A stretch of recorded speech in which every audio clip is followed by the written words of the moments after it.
that spend 500 rupees and save 500,000 rupees. You know what does it indicate?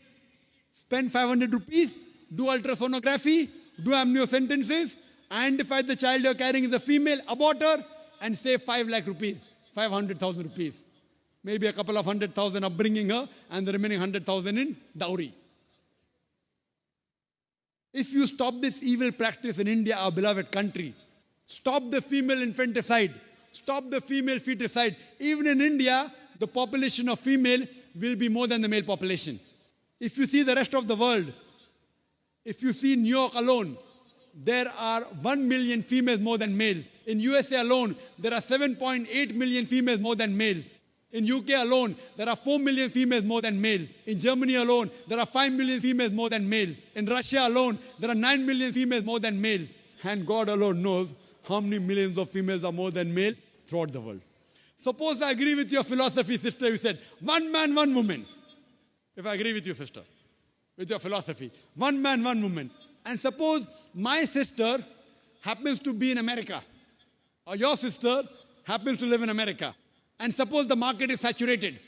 One man, one woman, saturated. Yet there will be 7.8 million females who will not find life partners. One man, one woman. Now the option for these 7.8 million females is either marry a man who already has a wife or become public property.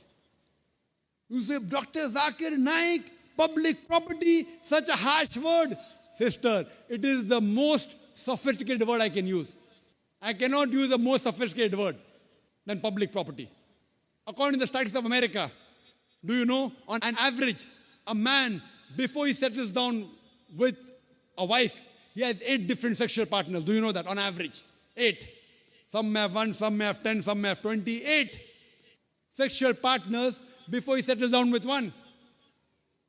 So the only option remaining, so if my sister happens to live in America, or if your sister happens to live in America, and the option is given to her, and suppose the market is saturated, every man has found a woman for himself. And unfortunately, if my sister, or if your sister happens to be one of the women who has not found a life partner, the only option for them is either marry a man who already has a wife or become public property. Any modest woman would opt for the first. Sister, what would you opt for your sister? Marrying a man who already has a wife or become public property?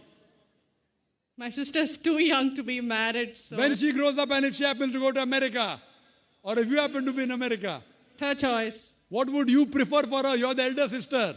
Would you prefer her becoming public property or marry a man who already has a wife and get equal rights? In Islam, if you have a second wife, you give equal rights. In America, the public property has got no rights. She's degraded. She's dishonored. In Islam, she has an equal right. She gets honor. What would you prefer for younger sister when she grows up? Sometimes it's difficult to speak the truth, sister, correct? Especially in front of such a large audience. Anyway, I've got your answer, sister. Thank you. And your silence speaks for that. So that's the reason in Islam, sister, men have been allowed to marry more than one wife is to protect the woman, not to degrade her. Regarding a question, is it compulsory that the husband should take the permission of the wife? It's not compulsory because if she wants to protect, if that man wants to protect another woman, a normal woman, I agree with you, sister, no woman under normal circumstances would like to share the husband. You have to agree. This is human nature. But if the woman is a good Muslimah, is a good Muslim woman, what she says, let a small loss take place to prevent a big loss. She will say, I know sharing my husband is a loss for me, but I would prefer letting a small loss take place for me to prevent my sister becoming public property. She's a good human being. So she would surely give permission to the husband to marry a second woman, if she's a good Muslim woman. But taking permission is not fard, it is preferable.